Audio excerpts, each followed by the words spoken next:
नेपाल की कैबिनेट ने एक अहम फैसले में नेपाल का नया राजनीतिक नक्शा जारी किया है। इस नक्शे में लिम्पियाधुरा कालापानी और लिपुलेख को नेपाल की सीमा का हिस्सा दिखाया गया है। नेपाल की कैबिनेट ने इसे अपना जायज दावा करार देते हुए कहा कि महाकाली यानी शारदा नदी का स्रोत दरअसल लिम्पियाधुरा ही है, जो फिलहाल भारत के उत्तराखंड का हिस्सा है।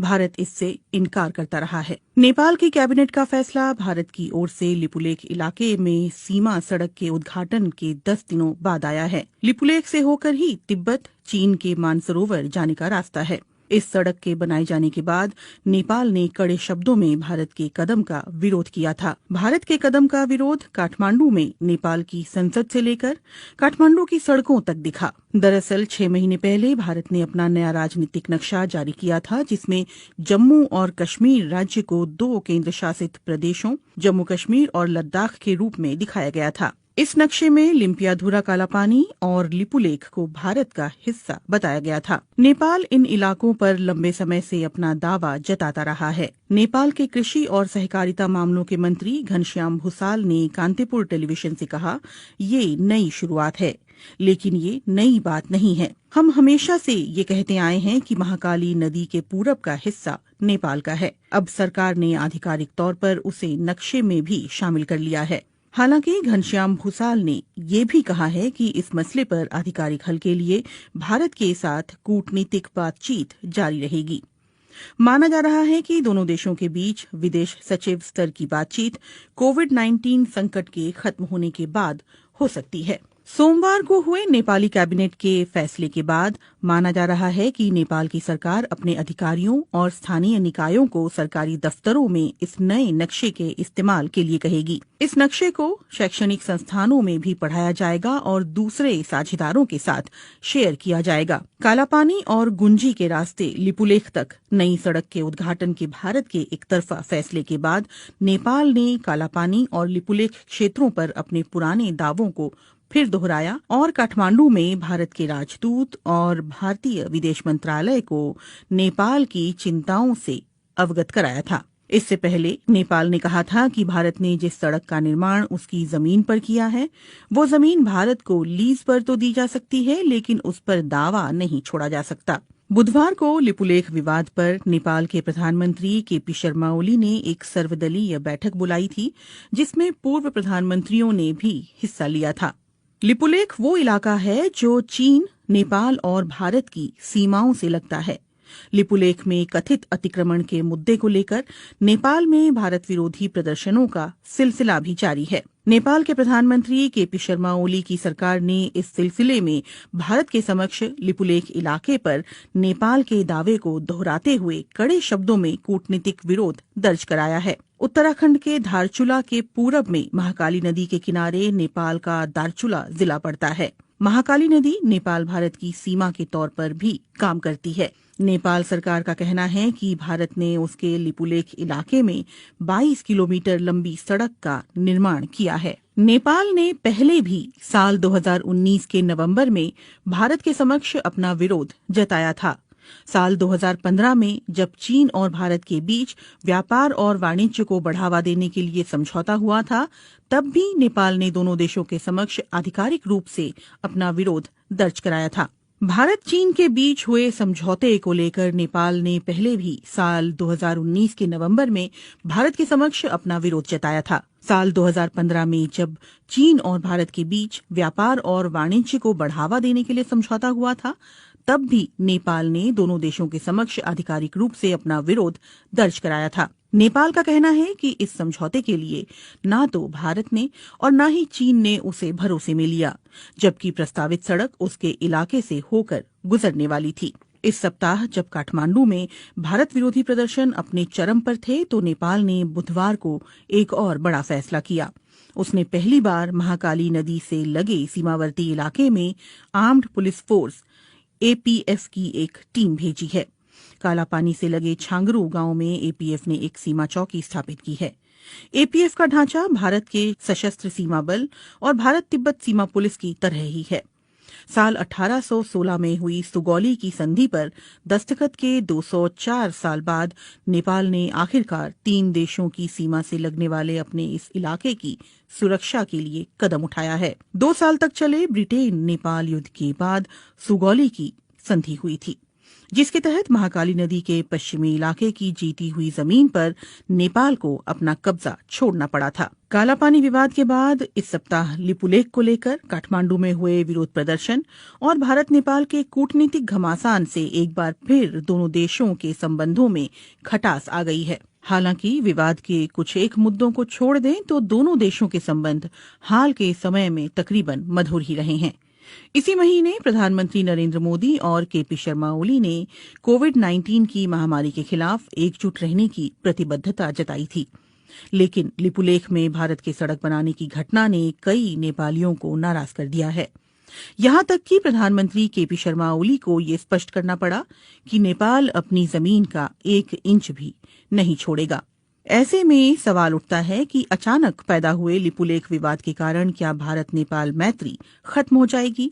महाकाली नदी के उद्गम वाला ये पहाड़ी इलाका नेपाल के लिए इतना महत्वपूर्ण क्यों है? और ये सवाल भी उतना ही मायने रखता है कि लिपुलेख भारत के लिए भी रणनीतिक दृष्टि से इतना अहम क्यों है? नेपाल भारत संबंधों पर कई भारतीय विश्लेषकों का कहना है कि सभ्यता, संस्कृति, इतिहास और भूगोल की दृष्टि से कोई भी 2 देश इतनी नजदीकी नहीं रखते हैं जितने कि भारत और नेपाल हैं। लेकिन 1800 किलोमीटर लंबी सीमा पर दोनों देशों के दरमियान कभी न खत्म होने वाले कई सीमा विवाद भी हैं। दोनों देशों की सरहद ज्यादातर खुली हुई और आड़ी तिरछी भी है। हालांकि अब सीमा पर चौकसी के लिए सुरक्षा बलों की तैनाती बढ़ी है। मुश्किल इस बात को लेकर ज्यादा है कि दोनों देशों की सीमाओं का निर्धारण पूरी तरह से नहीं हो पाया है। महाकाली यानी शारदा और गंडक यानी नारायणी जैसी नदियां दोनों इलाकों में सीमांकन तय करती हैं। वहां मॉनसून के दिनों में आने वाली बाढ़ से तस्वीर बदल जाती है। नदियों का रुख भी साल दर साल बदलता रहता है। कई जगहों पर तो सीमा तय करने वाले पुराने खंभे अभी भी खड़े हैं, लेकिन स्थानीय लोग भी उनकी कद्र नहीं करते। सामान्य परिस्थितियों में लोगों का एक देश से दूसरे देश आना जाना लगा रहता है। भारत और नेपाल के सर्वे अधिकारी और टेक्नीशियंस सालों की साझा कोशिश के बावजूद अभी तक कोई ऐसा नक्शा नहीं बना पाए हैं जिस पर दोनों देश सहमत हों। नेपाल के सर्वे विभाग के पूर्व महानिदेशक बुद्धिनारायण श्रेष्ठ की रिपोर्ट के मुताबिक साल 1850 और 1856 में भारत और नेपाली अधिकारियों ने मिलकर एक नक्शा तैयार किया था। बुद्धिनारायण श्रेष्ठ के मुताबिक महाकाली नदी लिम्पियाधुरा कालापानी से उत्तर पश्चिम में 16 किलोमीटर दूर से निकलती है और सुगौली की संधि में इस नदी को दोनों देशों की सरहद करार दिया गया था। इसलिए इससे साबित होता है कि कालापानी नेपाल का हिस्सा है। लेकिन भारत इन नक्शों को सबूत के तौर पर स्वीकार करने से इनकार करता है। भारतीय पक्ष का कहना है कि इसकी जगह 1875 के नक्शे पर विचार किया जाना चाहिए, जिसमें महाकाली नदी का उद्गम कालापानी के पूर्व में दिखलाया गया था। गौरतलब है कि 1875 के नक्शे पर नेपाल के दस्तखत नहीं हैं। काठमांडू में इस मामले पर जानकारी रखने वाले अधिकारियों का कहना है कि नेपाल और भारत की सीमा के निर्धारण का काम ज्यादातर पूरा कर लिया गया है। हालांकि नदी वाले इलाकों में ये काम पूरा नहीं हो पाया है। नेपाल की पश्चिमी सीमा पर महाकाली नदी और दक्षिणी सीमा पर गंडक नदी दोनों देशों की सीमा निर्धारण करती है, लेकिन यहाँ नक्शा तय करने का काम अभी भी अधूरा है। दोनों देशों के सर्वे अधिकारी और टेक्नीशियंस महाकाली और गंडक नदी पर सीमांकन के बिंदुओं के निर्धारण पर सहमत नहीं हो पा रहे हैं, क्योंकि नदियों के बहाव की दिशा बदलती रहती है। इन नदियों का रुख बीते दशकों में लगातार बदलता रहा है। लिपुलेख का विवाद ऐसे ही इलाके से जुड़ा हुआ है। नेपाल का कहना रहा है कि लिपुलेख पर्वत महाकाली नदी के पूर्व में स्थित है, जिसकी वजह से कुदरती तौर पर ये इलाका नेपाल का हिस्सा बन जाता है, और ये बात सुगौली की संधि में भी साफ तौर पर कही गई है। एनसाइक्लोपीडिया ब्रिटानिका के अनुसार सुगौली की संधि से ब्रिटेन नेपाल युद्ध की औपचारिक तौर पर समाप्ति हुई थी। संधि की शर्तों के तहत नेपाल ने तराई के विवादास्पद इलाके और महाकाली नदी के पश्चिम में सतलुज नदी के किनारे तक जीती हुई जमीन पर अपना दावा छोड़ दिया था। अगर सुगौली की संधि ये स्पष्ट रूप से कहती है कि महाकाली नदी का पूर्व का इलाका नेपाल का है, तो फिर समस्या कहाँ है? नेपाली इतिहासकारों और सर्वे अधिकारियों का कहना है कि दोनों देशों के बीच गलतफहमी इस बात को लेकर है कि महाकाली नदी का उद्गम स्थल कहाँ है और विवाद की जड़ यही है। इसीलिए सवाल उठता है कि महाकाली नदी कहाँ से निकलती है, लिम्पियाधुरा की पहाड़ियों से या फिर लिपुलेख से। गुंजी गांव के पास जहां लिपुलेख जाने वाली सीमा सड़क बीते शुक्रवार खोली गई थी, वहां दो छोटी नदियां आकर मिलती है। एक धारा दक्षिण पूर्व के लिम्पियाधुरा की पहाड़ियों से निकलकर आती है, तो दूसरी धारा दक्षिण में लिपुलेख से आती है। नेपाल के विशेषज्ञ और अधिकारियों का कहना है कि महाकाली नदी लिम्पियाधुरा से निकलकर उत्तर पश्चिम में भारत के उत्तराखंड की ओर बढ़ती है, लेकिन इसके ठीक उलट भारतीय पक्ष का कहना है कि महाकाली नदी का रुख नेपाल की ओर उत्तर पूर्व में है। उनका कहना है कि लिपुलेख से निकलने वाली जलधारा ही दरअसल महाकाली नदी का स्रोत है और इसी से दोनों पड़ोसी देशों की सीमाओं का निर्धारण होता है।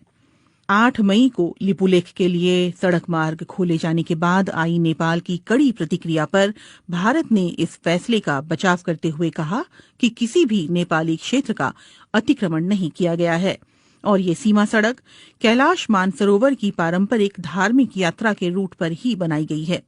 लेकिन नेपाली इतिहासकारों, अधिकारियों और जहां से भारत ने 8 मई को लिपुलेख जाने वाली सड़क का रास्ता खोला है, यानी गुंजी गांव के लोगों का ये कहना है कि नेपाली पक्ष के पास इस बात को लेकर पर्याप्त सबूत हैं कि सुगौली की संधि के अनुसार लिपुलेख और उस इलाके के कई गांव नेपाली क्षेत्र में आते हैं। विवाद दूसरे इलाकों को लेकर भी है। नेपाल की सरकार लगातार इस बात पर जोर देती रही है कि लिपुलेख और गुंजी गांव के अलावा भारत ने महाकाली नदी के उत्तर में उससे लगे कई इलाकों पर भी अपना कब्जा कर रखा है, जिसमें कालापानी भी शामिल है। कालापानी में भारत चीन युद्ध के दौरान 1950 में आईटीबीपी ने अपनी चौकी स्थापित की थी। इसके अलावा सुदूर पश्चिम में स्थित लिम्पियाधुरा को लेकर भी दोनों देशों के बीच विवाद है।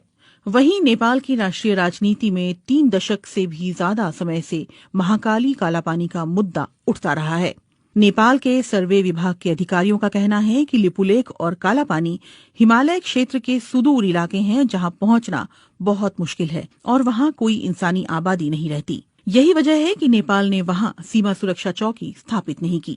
अधिकारी ये भी कहते हैं कि सुगौली की संधि के अलावा नेपाल के पास और भी सबूत हैं, जिनमें संधि पर दस्तखत से पहले ब्रितानी अधिकारियों को लिखी चिट्ठी और उस दौर के दस्तावेज शामिल हैं।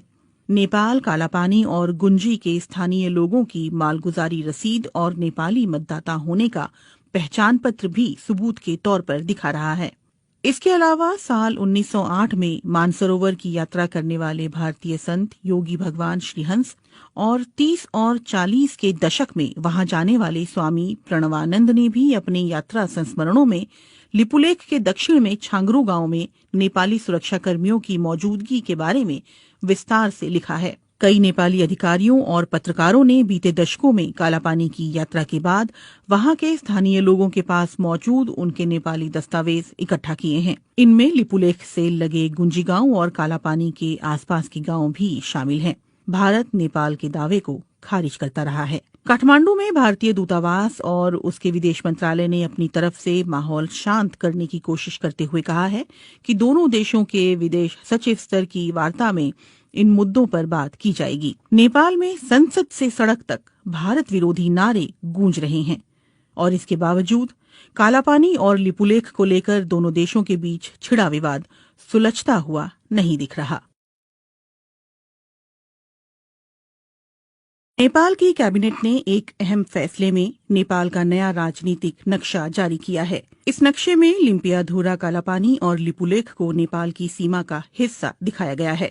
नेपाल की कैबिनेट ने इसे अपना जायज दावा करार देते हुए कहा कि महाकाली यानी शारदा नदी का स्रोत दरअसल लिम्पियाधुरा ही है, जो फिलहाल भारत के उत्तराखंड का हिस्सा है।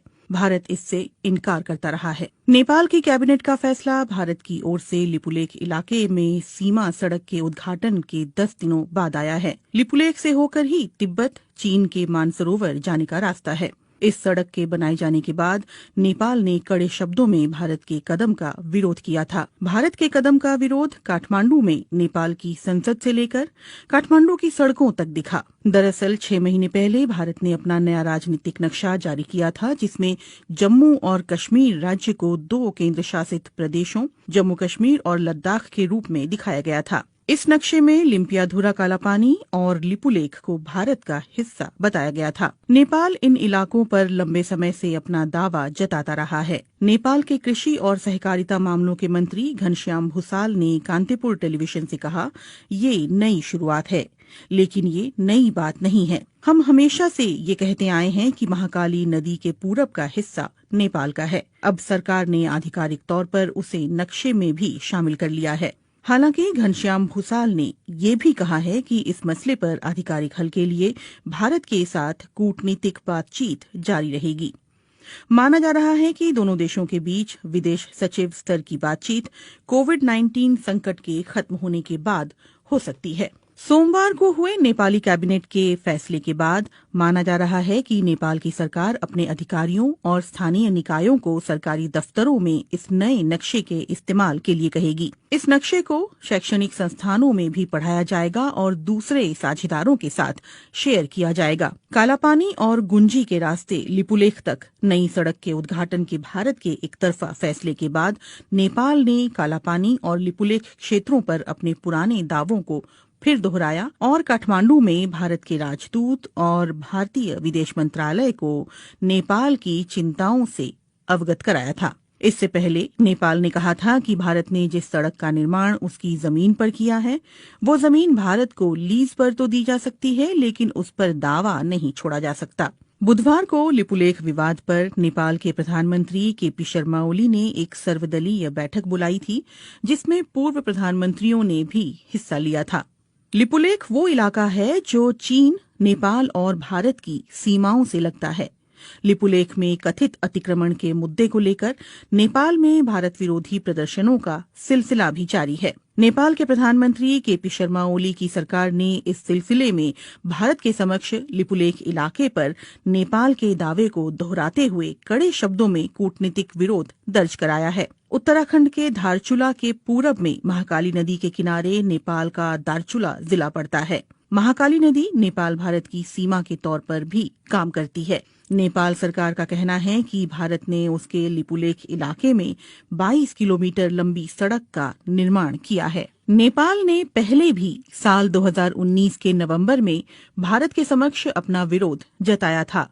साल 2015 में जब चीन और भारत के बीच व्यापार और वाणिज्य को बढ़ावा देने के लिए समझौता हुआ था, तब भी नेपाल ने दोनों देशों के समक्ष आधिकारिक रूप से अपना विरोध दर्ज कराया था।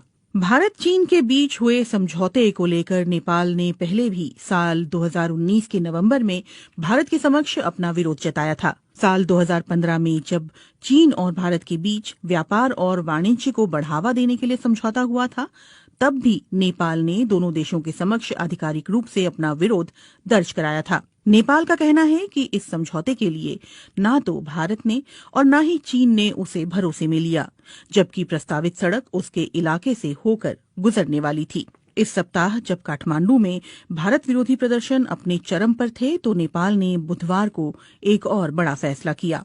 उसने पहली बार महाकाली नदी से लगे सीमावर्ती इलाके में आर्म्ड पुलिस फोर्स एपीएफ की एक टीम भेजी है। कालापानी से लगे छांगरू गांव में एपीएफ ने एक सीमा चौकी स्थापित की है। एपीएफ का ढांचा भारत के सशस्त्र सीमा बल और भारत तिब्बत सीमा पुलिस की तरह ही है। साल 1816 में हुई सुगौली की संधि पर दस्तखत के 204 साल बाद नेपाल ने आखिरकार 3 देशों की सीमा से लगने वाले अपने इस इलाके की सुरक्षा के लिए कदम उठाया है। 2 साल तक चले ब्रिटेन नेपाल युद्ध के बाद सुगौली की संधि हुई थी, जिसके तहत महाकाली नदी के पश्चिमी इलाके की जीती हुई जमीन पर नेपाल को अपना कब्जा छोड़ना पड़ा था। कालापानी विवाद के बाद इस सप्ताह लिपुलेख को लेकर काठमांडू में हुए विरोध प्रदर्शन और भारत नेपाल के कूटनीतिक घमासान से एक बार फिर दोनों देशों के संबंधों में खटास आ गई है। हालांकि विवाद के कुछ एक मुद्दों को छोड़ दें तो दोनों देशों के संबंध हाल के समय में तकरीबन मधुर ही रहे हैं। इसी महीने प्रधानमंत्री नरेंद्र मोदी और केपी शर्मा ओली ने कोविड-19 की महामारी के खिलाफ एकजुट रहने की प्रतिबद्धता जताई थी। लेकिन लिपुलेख में भारत के सड़क बनाने की घटना ने कई नेपालियों को नाराज कर दिया है। यहां तक कि प्रधानमंत्री केपी शर्मा ओली को ये स्पष्ट करना पड़ा कि नेपाल अपनी जमीन का 1 इंच भी नहीं छोड़ेगा। ऐसे में सवाल उठता है कि अचानक पैदा हुए लिपुलेख विवाद के कारण क्या भारत नेपाल मैत्री खत्म हो जाएगी? महाकाली नदी के उद्गम वाला ये पहाड़ी इलाका नेपाल के लिए इतना महत्वपूर्ण क्यों है? और ये सवाल भी उतना ही मायने रखता है कि लिपुलेख भारत के लिए भी रणनीतिक दृष्टि से इतना अहम क्यों है? नेपाल भारत संबंधों पर कई भारतीय विश्लेषकों का कहना है कि सभ्यता, संस्कृति, इतिहास और भूगोल की दृष्टि से कोई भी दो देश इतनी नजदीकी नहीं रखते हैं जितने कि भारत और नेपाल हैं। लेकिन 1800 किलोमीटर लंबी सीमा पर दोनों देशों के दरमियान कभी न खत्म होने वाले कई सीमा विवाद भी हैं। दोनों देशों की सरहद ज्यादातर खुली हुई और आड़ी तिरछी भी है। हालांकि अब सीमा पर चौकसी के लिए सुरक्षा बलों की तैनाती बढ़ी है। मुश्किल इस बात को लेकर ज्यादा है कि दोनों देशों की सीमाओं का निर्धारण पूरी तरह से नहीं हो पाया है। महाकाली यानी शारदा और गंडक यानी नारायणी जैसी नदियां दोनों इलाकों में सीमांकन तय करती हैं। वहां मॉनसून के दिनों में आने वाली बाढ़ से तस्वीर बदल जाती है। नदियों का रुख भी साल दर साल बदलता रहता है। कई जगहों पर तो सीमा तय करने वाले पुराने खंभे अभी भी खड़े हैं, लेकिन स्थानीय लोग भी उनकी कद्र नहीं करते। सामान्य परिस्थितियों में लोगों का एक देश से दूसरे देश आना जाना लगा रहता है। भारत और नेपाल के सर्वे अधिकारी और टेक्नीशियंस सालों की साझा कोशिश के बावजूद अभी तक कोई ऐसा नक्शा नहीं बना पाए हैं जिस पर दोनों देश सहमत हों। नेपाल के सर्वे विभाग के पूर्व महानिदेशक बुद्धिनारायण श्रेष्ठ की रिपोर्ट के मुताबिक साल 1850 और 1856 में भारत और नेपाली अधिकारियों ने मिलकर एक नक्शा तैयार किया था। बुद्धिनारायण श्रेष्ठ के मुताबिक महाकाली नदी लिम्पियाधुरा कालापानी से उत्तर पश्चिम में 16 किलोमीटर दूर से निकलती है और सुगौली की संधि में इस नदी को दोनों देशों की सरहद करार दिया गया था। इसलिए इससे साबित होता है कि कालापानी नेपाल का हिस्सा है। लेकिन भारत इन नक्शों को सबूत के तौर पर स्वीकार करने से इनकार करता है। भारतीय पक्ष का कहना है कि इसकी जगह 1875 के नक्शे पर विचार किया जाना चाहिए, जिसमें महाकाली नदी का उद्गम कालापानी के पूर्व में दिखलाया गया था। गौरतलब है कि 1875 के नक्शे पर नेपाल के दस्तखत नहीं हैं। काठमांडू में इस मामले पर जानकारी रखने वाले अधिकारियों का कहना है कि नेपाल और भारत की सीमा के निर्धारण का काम ज्यादातर पूरा कर लिया गया है। हालांकि नदी वाले इलाकों में ये काम पूरा नहीं हो पाया है। नेपाल की पश्चिमी सीमा पर महाकाली नदी और दक्षिणी सीमा पर गंडक नदी दोनों देशों की सीमा निर्धारण करती है, लेकिन यहाँ नक्शा तय करने का काम अभी भी अधूरा है। दोनों देशों के सर्वे अधिकारी और टेक्नीशियंस महाकाली और गंडक नदी पर सीमांकन के बिंदुओं के निर्धारण पर सहमत नहीं हो पा रहे हैं, क्योंकि नदियों के बहाव की दिशा बदलती रहती है। इन नदियों का रुख बीते दशकों में लगातार बदलता रहा है। लिपुलेख का विवाद ऐसे ही इलाके से जुड़ा हुआ है। नेपाल का कहना रहा है कि लिपुलेख पर्वत महाकाली नदी के पूर्व में स्थित है, जिसकी वजह से कुदरती तौर पर ये इलाका नेपाल का हिस्सा बन जाता है। और ये बात सुगौली की संधि में भी साफ तौर पर कही गई है। एनसाइक्लोपीडिया ब्रिटानिका के अनुसार सुगौली की संधि से ब्रिटेन नेपाल युद्ध की औपचारिक तौर पर समाप्ति हुई थी।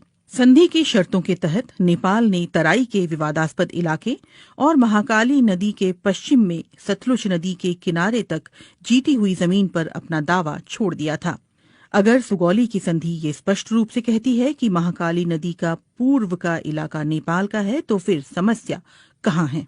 नेपाली इतिहासकारों और सर्वे अधिकारियों का कहना है कि दोनों देशों के बीच गलतफहमी इस बात को लेकर है कि महाकाली नदी का उद्गम स्थल कहाँ है, और विवाद की जड़ यही है। इसीलिए सवाल उठता है कि महाकाली नदी कहाँ से निकलती है, लिम्पियाधुरा की पहाड़ियों से या फिर लिपुलेख से? गुंजी गांव के पास जहां लिपुलेख जाने वाली सीमा सड़क बीते शुक्रवार खोली गई थी, वहां दो छोटी नदियां आकर मिलती है। एक धारा दक्षिण पूर्व के लिम्पियाधुरा की पहाड़ियों से निकलकर आती है, तो दूसरी धारा दक्षिण में लिपुलेख से आती है। नेपाल के विशेषज्ञ और अधिकारियों का कहना है कि महाकाली नदी लिम्पियाधुरा से निकलकर उत्तर पश्चिम में भारत के उत्तराखंड की ओर बढ़ती है। लेकिन इसके ठीक उलट भारतीय पक्ष का कहना है कि महाकाली नदी का रुख नेपाल की ओर उत्तर पूर्व में है। उनका कहना है कि लिपुलेख से निकलने वाली जलधारा ही दरअसल महाकाली नदी का स्रोत है और इसी से दोनों पड़ोसी देशों की सीमाओं का निर्धारण होता है। 8 मई को लिपुलेख के लिए सड़क मार्ग खोले जाने के बाद आई नेपाल की कड़ी प्रतिक्रिया पर भारत ने इस फैसले का बचाव करते हुए कहा कि किसी भी नेपाली क्षेत्र का अतिक्रमण नहीं किया गया है और ये सीमा सड़क कैलाश मानसरोवर की पारंपरिक धार्मिक यात्रा के रूट पर ही बनाई गई है। लेकिन नेपाली इतिहासकारों, अधिकारियों और जहां से भारत ने 8 मई को लिपुलेख जाने वाली सड़क का रास्ता खोला है, यानी गुंजी गांव के लोगों का ये कहना है कि नेपाली पक्ष के पास इस बात को लेकर पर्याप्त सबूत हैं कि सुगौली की संधि के अनुसार लिपुलेख और उस इलाके के कई गांव नेपाली क्षेत्र में आते हैं। विवाद दूसरे इलाकों को लेकर भी है। नेपाल की सरकार लगातार इस बात पर जोर देती रही है कि लिपुलेख और गुंजी गांव के अलावा भारत ने महाकाली नदी के उत्तर में उससे लगे कई इलाकों पर भी अपना कब्जा कर रखा है, जिसमें कालापानी भी शामिल है। कालापानी में भारत चीन युद्ध के दौरान 1950 में आईटीबीपी ने अपनी चौकी स्थापित की थी। इसके अलावा सुदूर पश्चिम में स्थित लिम्पियाधुरा को लेकर भी दोनों देशों के बीच विवाद है। वहीं नेपाल की राष्ट्रीय राजनीति में 3 दशक से भी ज्यादा समय से महाकाली कालापानी का मुद्दा उठता रहा है। नेपाल के सर्वे विभाग के अधिकारियों का कहना है कि लिपुलेख और कालापानी हिमालय क्षेत्र के सुदूर इलाके हैं जहां पहुंचना बहुत मुश्किल है और वहां कोई इंसानी आबादी नहीं रहती। यही वजह है कि नेपाल ने वहां सीमा सुरक्षा चौकी स्थापित नहीं की।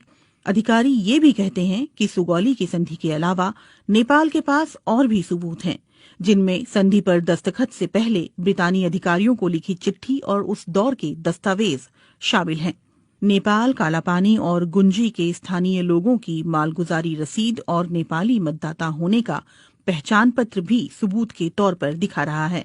इसके अलावा साल 1908 में मानसरोवर की यात्रा करने वाले भारतीय संत योगी भगवान श्रीहंस और 30 और 40 के दशक में वहां जाने वाले स्वामी प्रणवानंद ने भी अपने यात्रा संस्मरणों में लिपुलेख के दक्षिण में छांगरू गांव में नेपाली सुरक्षा कर्मियों की मौजूदगी के बारे में विस्तार से लिखा है। कई नेपाली अधिकारियों और पत्रकारों ने बीते दशकों में कालापानी की यात्रा के बाद वहां के स्थानीय लोगों के पास मौजूद उनके नेपाली दस्तावेज इकट्ठा किए हैं। इनमें लिपुलेख से लगे गुंजी गांव और कालापानी के आसपास के गांव भी शामिल हैं।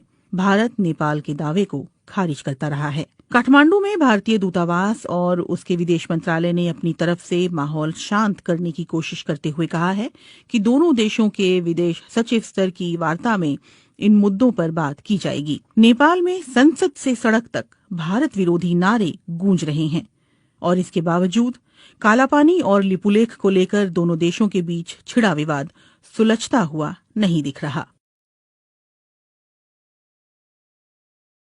नेपाल की कैबिनेट ने एक अहम फैसले में नेपाल का नया राजनीतिक नक्शा जारी किया है। इस नक्शे में लिम्पियाधुरा कालापानी और लिपुलेख को नेपाल की सीमा का हिस्सा दिखाया गया है। नेपाल की कैबिनेट ने इसे अपना जायज दावा करार देते हुए कहा कि महाकाली यानी शारदा नदी का स्रोत दरअसल लिम्पियाधुरा ही है, जो फिलहाल भारत के उत्तराखंड का हिस्सा है। भारत इससे इनकार करता रहा है। नेपाल की कैबिनेट का फैसला भारत की ओर से लिपुलेख इलाके में सीमा सड़क के उद्घाटन के 10 दिनों बाद आया है। लिपुलेख से होकर ही तिब्बत, चीन के मानसरोवर जाने का रास्ता है। इस सड़क के बनाए जाने के बाद नेपाल ने कड़े शब्दों में भारत के कदम का विरोध किया था। भारत के कदम का विरोध काठमांडू में नेपाल की संसद से लेकर काठमांडू की सड़कों तक दिखा। दरअसल 6 महीने पहले भारत ने अपना नया राजनीतिक नक्शा जारी किया था, जिसमें जम्मू और कश्मीर राज्य को 2 केंद्र शासित प्रदेशों जम्मू कश्मीर और लद्दाख के रूप में दिखाया गया था। इस नक्शे में लिम्पियाधुरा कालापानी और लिपुलेख को भारत का हिस्सा बताया गया था। नेपाल इन इलाकों पर लंबे समय से अपना दावा जताता रहा है। नेपाल के कृषि और सहकारिता मामलों के मंत्री घनश्याम भूसाल ने कांतिपुर टेलीविजन से कहा, ये नई शुरुआत है, लेकिन ये नई बात नहीं है। हम हमेशा से ये कहते आए हैं कि महाकाली नदी के पूरब का हिस्सा नेपाल का है। अब सरकार ने आधिकारिक तौर पर उसे नक्शे में भी शामिल कर लिया है। हालांकि घनश्याम भूसाल ने ये भी कहा है कि इस मसले पर आधिकारिक हल के लिए भारत के साथ कूटनीतिक बातचीत जारी रहेगी। माना जा रहा है कि दोनों देशों के बीच विदेश सचिव स्तर की बातचीत कोविड-19 संकट के खत्म होने के बाद हो सकती है। सोमवार को हुए नेपाली कैबिनेट के फैसले के बाद माना जा रहा है कि नेपाल की सरकार अपने अधिकारियों और स्थानीय निकायों को सरकारी दफ्तरों में इस नए नक्शे के इस्तेमाल के लिए कहेगी। इस नक्शे को शैक्षणिक संस्थानों में भी पढ़ाया जाएगा और दूसरे साझेदारों के साथ शेयर किया जाएगा। कालापानी और गुंजी के रास्ते लिपुलेख तक नई सड़क के उद्घाटन के भारत के एक तरफा फैसले के बाद नेपाल ने कालापानी और लिपुलेख क्षेत्रों पर अपने पुराने दावों को फिर दोहराया और काठमांडू में भारत के राजदूत और भारतीय विदेश मंत्रालय को नेपाल की चिंताओं से अवगत कराया था। इससे पहले नेपाल ने कहा था कि भारत ने जिस सड़क का निर्माण उसकी जमीन पर किया है, वो जमीन भारत को लीज पर तो दी जा सकती है, लेकिन उस पर दावा नहीं छोड़ा जा सकता। बुधवार को लिपुलेख विवाद पर नेपाल के प्रधानमंत्री केपी शर्मा ओली ने एक सर्वदलीय बैठक बुलाई थी, जिसमें पूर्व प्रधानमंत्रियों ने भी हिस्सा लिया था। लिपुलेख वो इलाका है जो चीन, नेपाल और भारत की सीमाओं से लगता है। लिपुलेख में कथित अतिक्रमण के मुद्दे को लेकर नेपाल में भारत विरोधी प्रदर्शनों का सिलसिला भी जारी है। नेपाल के प्रधानमंत्री केपी शर्मा ओली की सरकार ने इस सिलसिले में भारत के समक्ष लिपुलेख इलाके पर नेपाल के दावे को दोहराते हुए कड़े शब्दों में कूटनीतिक विरोध दर्ज कराया है। उत्तराखंड के धारचूला के पूरब में महाकाली नदी के किनारे नेपाल का दारचूला जिला पड़ता है। महाकाली नदी नेपाल भारत की सीमा के तौर पर भी काम करती है। नेपाल सरकार का कहना है कि भारत ने उसके लिपुलेख इलाके में 22 किलोमीटर लंबी सड़क का निर्माण किया है। नेपाल ने पहले भी साल 2019 के नवंबर में भारत के समक्ष अपना विरोध जताया था। साल 2015 में जब चीन और भारत के बीच व्यापार और वाणिज्य को बढ़ावा देने के लिए समझौता हुआ था, तब भी नेपाल ने दोनों देशों के समक्ष आधिकारिक रूप से अपना विरोध दर्ज कराया था। भारत चीन के बीच हुए समझौते को लेकर नेपाल ने पहले भी साल 2019 के नवंबर में भारत के समक्ष अपना विरोध जताया था। साल 2015 में जब चीन और भारत के बीच व्यापार और वाणिज्य को बढ़ावा देने के लिए समझौता हुआ था, तब भी नेपाल ने दोनों देशों के समक्ष आधिकारिक रूप से अपना विरोध दर्ज कराया था। नेपाल का कहना है कि इस समझौते के लिए न तो भारत ने और न ही चीन ने उसे भरोसे में लिया, जबकि प्रस्तावित सड़क उसके इलाके से होकर गुजरने वाली थी। इस सप्ताह जब काठमांडू में भारत विरोधी प्रदर्शन अपने चरम पर थे, तो नेपाल ने बुधवार को एक और बड़ा फैसला किया। उसने पहली बार महाकाली नदी से लगे सीमावर्ती इलाके में आर्म्ड पुलिस फोर्स एपीएफ की एक टीम भेजी है। कालापानी से लगे छांगरू गांव में एपीएफ ने एक सीमा चौकी स्थापित की है। एपीएफ का ढांचा भारत के सशस्त्र सीमा बल और भारत तिब्बत सीमा पुलिस की तरह ही है। साल 1816 में हुई सुगौली की संधि पर दस्तखत के 204 साल बाद नेपाल ने आखिरकार 3 देशों की सीमा से लगने वाले अपने इस इलाके की सुरक्षा के लिए कदम उठाया है। 2 साल तक चले ब्रिटेन नेपाल युद्ध के बाद सुगौली की संधि हुई थी, जिसके तहत महाकाली नदी के पश्चिमी इलाके की जीती हुई जमीन पर नेपाल को अपना कब्जा छोड़ना पड़ा था। कालापानी विवाद के बाद इस सप्ताह लिपुलेख को लेकर काठमांडू में हुए विरोध प्रदर्शन और भारत नेपाल के कूटनीतिक घमासान से एक बार फिर दोनों देशों के संबंधों में खटास आ गई है। हालांकि विवाद के कुछ एक मुद्दों को छोड़ दें तो दोनों देशों के संबंध हाल के समय में तकरीबन मधुर ही रहे हैं। इसी महीने प्रधानमंत्री नरेंद्र मोदी और केपी शर्मा ओली ने कोविड-19 की महामारी के खिलाफ एकजुट रहने की प्रतिबद्धता जताई थी, लेकिन लिपुलेख में भारत के सड़क बनाने की घटना ने कई नेपालियों को नाराज कर दिया है। यहां तक कि प्रधानमंत्री केपी शर्मा ओली को ये स्पष्ट करना पड़ा कि नेपाल अपनी जमीन का 1 इंच भी नहीं छोड़ेगा।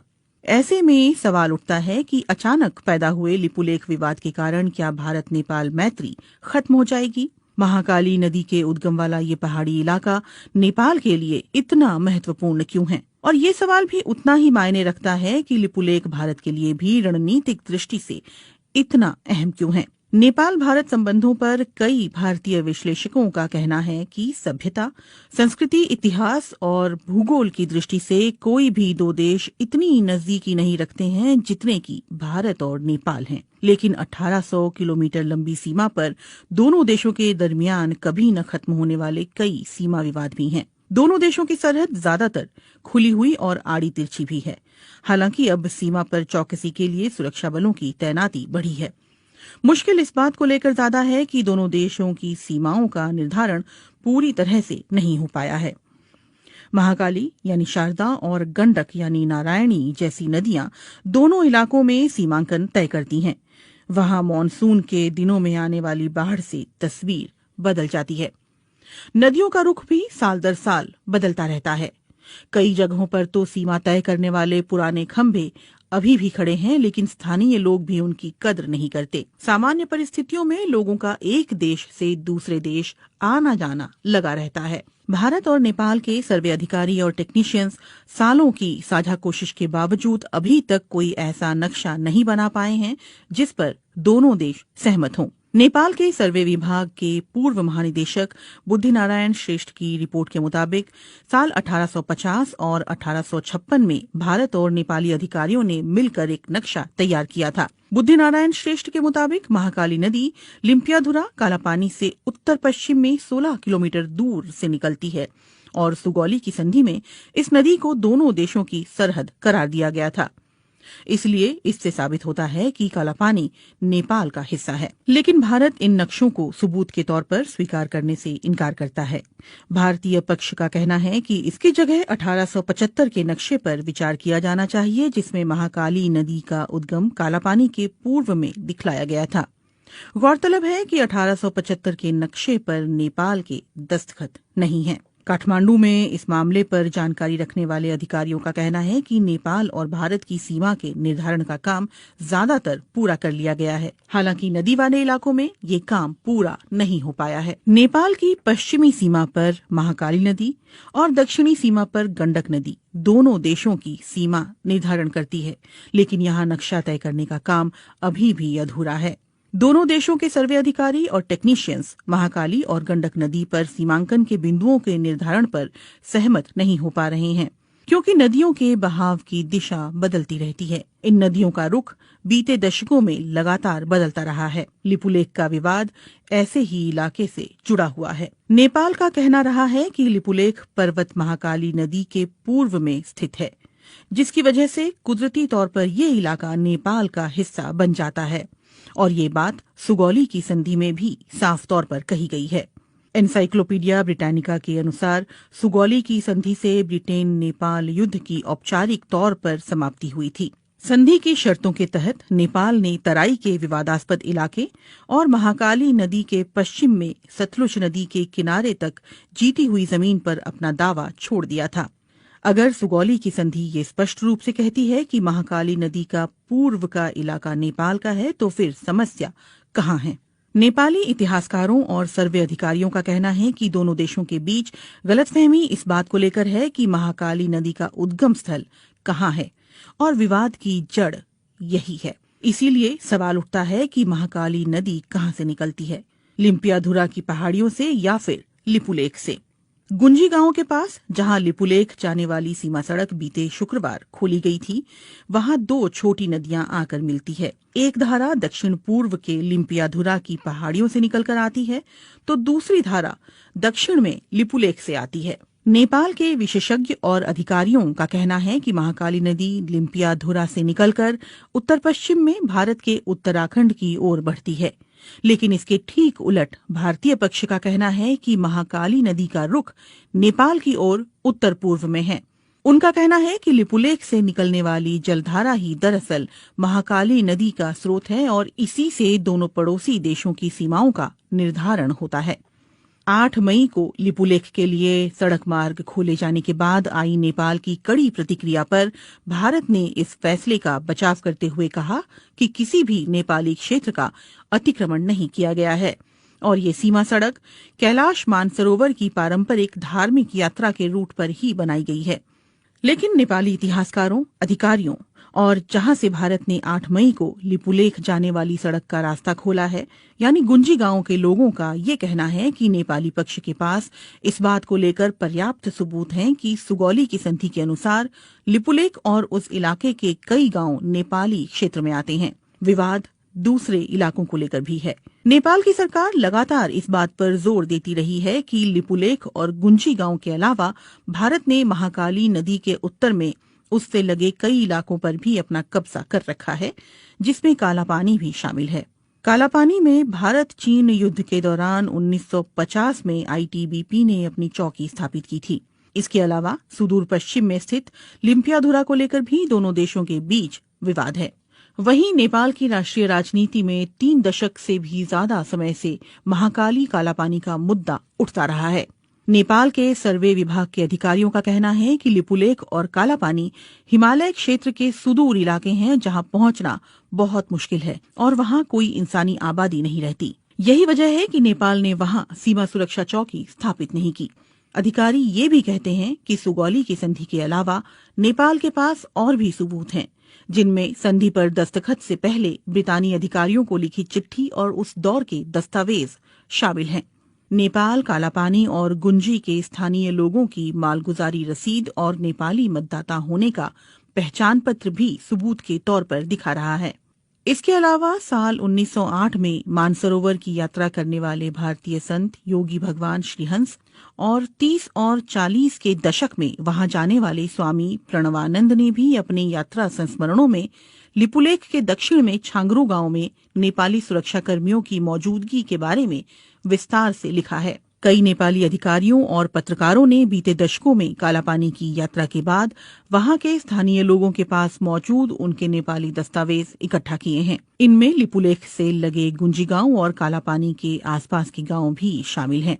भारत नेपाल के दावे को खारिज करता रहा है। काठमांडू में भारतीय दूतावास और उसके विदेश मंत्रालय ने अपनी तरफ से माहौल शांत करने की कोशिश करते हुए कहा है कि दोनों देशों के विदेश सचिव स्तर की वार्ता में इन मुद्दों पर बात की जाएगी। नेपाल में संसद से सड़क तक भारत विरोधी नारे गूंज रहे हैं और इसके बावजूद कालापानी और लिपुलेख को लेकर दोनों देशों के बीच छिड़ा विवाद सुलझता हुआ नहीं दिख रहा।